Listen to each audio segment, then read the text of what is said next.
La radio HD FM. La voix des communautés au cœur de l'action humanitaire, la voix des humanitaires au service des communautés.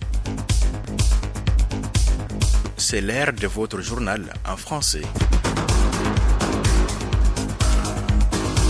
Bonjour à toutes et à tous, soyez les bienvenus dans cette nouvelle édition de votre journal sur la radio Humanité et Développement HDFM. Les titres: la Caisse malienne de sécurité sociale, des avancées majeures dans la digitalisation et l'amélioration des services aux assurés. Projet Fier 2, Cap sur 2026 pour la formation et l'entrepreneuriat des jeunes ruraux. Et à présent, le développement de ces titres dans votre journal. La radio HDFM.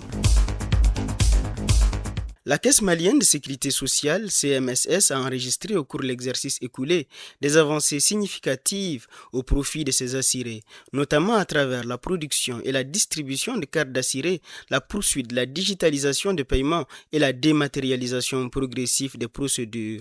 Ces actions saluées par les usagers seront renforcées en 2026 afin d'améliorer davantage la qualité des services et l'efficacité de la gestion. Les bilans et les perspectives ont été présentés à l'ouverture des 34e et 35e sessions ordinaires du conseil d'administration de la Caisse malienne de sécurité sociale. À ce propos, écoutons Madame la ministre de la Santé et du Développement social, le colonel-major Assaba Diallo Touré. On peut citer entre autres la production et la distribution de cartes d'assurés aux pensionnés, la déconcentration de la liquidation des droits à pension, la poursuite de la digitalisation des paiements et de la dématérialisation des processus.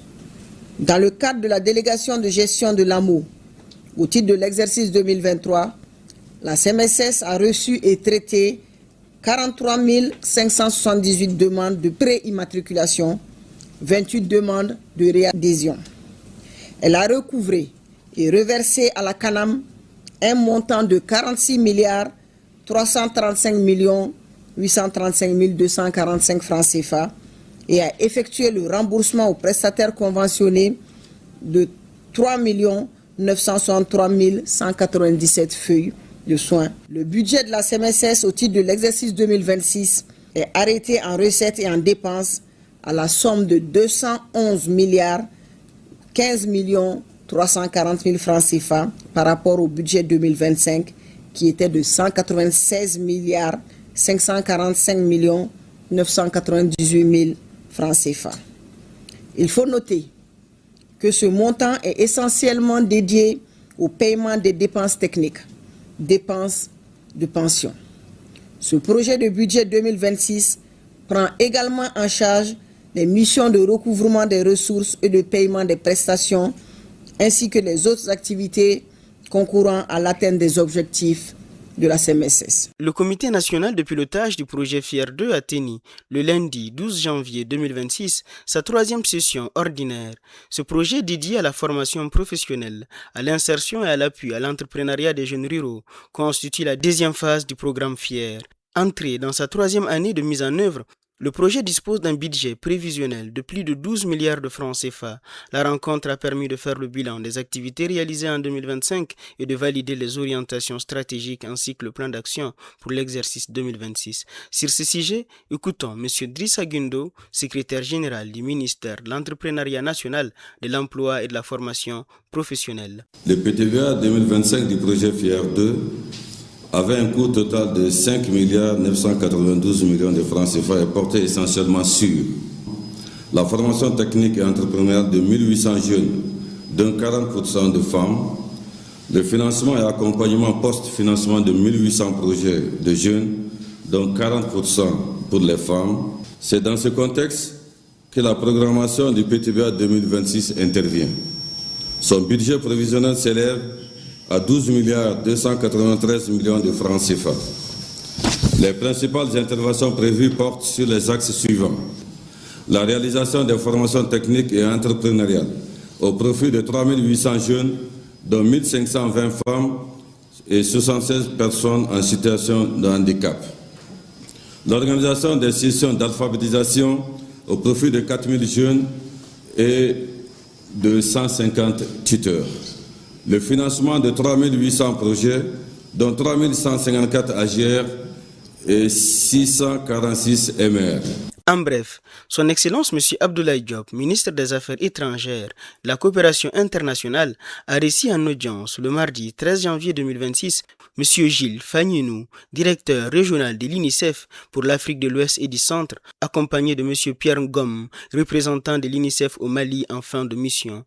Les échanges ont porté sur le renforcement du partenariat humanitaire entre le Mali et l'UNICEF, notamment en faveur de la protection des enfants et de l'accès aux services sociaux de base pour les populations vulnérables. Les deux parties ont souligné l'engagement constant de l'UNICEF et souligné l'importance de poursuivre les actions en cohérence avec les priorités nationales et les besoins des enfants affectés par les crises.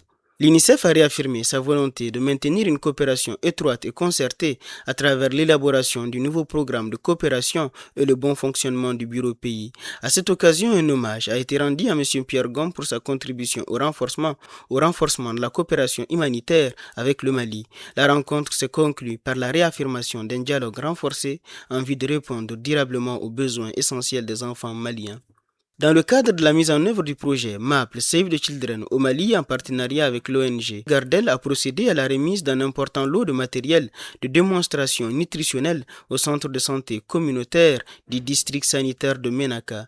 Les structures bénéficiaires sont notamment les SESCOM de Ménaka Central, Essakan Touloup, Inagar et Tabangout 2, zone prioritaire d'intervention du projet.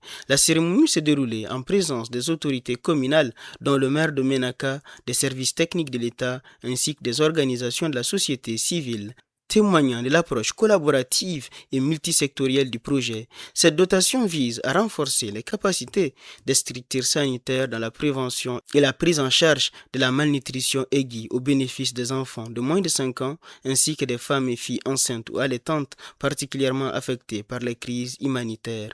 Le projet MAPL bénéficie de l'appui financier de Global Affairs Canada, dont l'engagement contribue à améliorer durablement la nutrition et la résilience des communautés vulnérables de la région de Ménaka. L'ONG AMSOD a procédé à la remise officielle de parcelles d'habitation et de documents fonciers sécurisés à 23 familles vulnérables, ici des sites de Congo-Gamo et Walet-Issouf dans le cercle de Gao. Cette action s'inscrit dans le cadre du projet d'appui à la protection, à l'accès aux services et à la résilience climatique des réfugiés, des personnes déplacées internes et des communautés d'accueil financées par le HCR Mali à travers le fonds CERF. L'initiative vise à renforcer la sécurité foncière des ménages bénéficiaires et à les protéger contre les risques d'expulsion, d'occupation illégale et de litiges fonciers, contribuant ainsi à la cohésion sociale, à la dignité, à la stabilité des familles. En signe de reconnaissance, les bénéficiaires ont exprimé leur gratitude à l'ONG AMSOD et à ses partenaires. À travers cette initiative, l'ONG AMSOD réaffirme son engagement en faveur de solutions durables pour les réfugiés, les personnes déplacées internes et les communautés d'accueil. Actualité internationale. Bassin du lac Tchad. La Croix-Rouge alerte sur une crise humanitaire majeure. La Croix-Rouge française a annoncé le 13 janvier 2026 le lancement d'une évaluation multisectorielle rapide dans le bassin du lac Tchad, notamment dans l'extrême nord du Cameroun et au Tchad. Selon l'organisation, 6,1 millions de personnes sont directement touchées par la crise, dont 3,2 millions de déplacés internes. Au total, près de 12 millions de personnes dans la région ont besoin d'une assistance humanitaire dans un contexte marqué par l'insécurité, les déplacements forcés et l'insécurité alimentaire.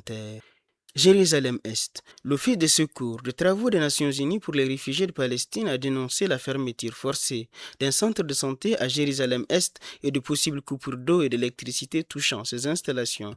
L'agence évoque une violence du droit international, soulignant que ces structures fournissent des services essentiels à des centaines de réfugiés palestiniens.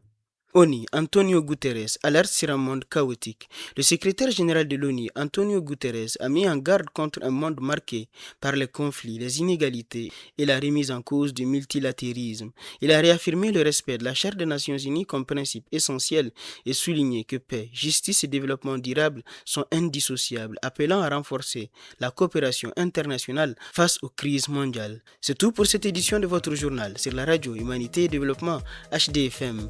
Merci de votre fidélité. Au micro, vous avez Yehia Bouré et la partie technique est assurée par Salim Djouara. À bientôt pour une nouvelle édition de votre journal sur les ondes de la radio Humanité et Développement HDFM. La radio HDFM.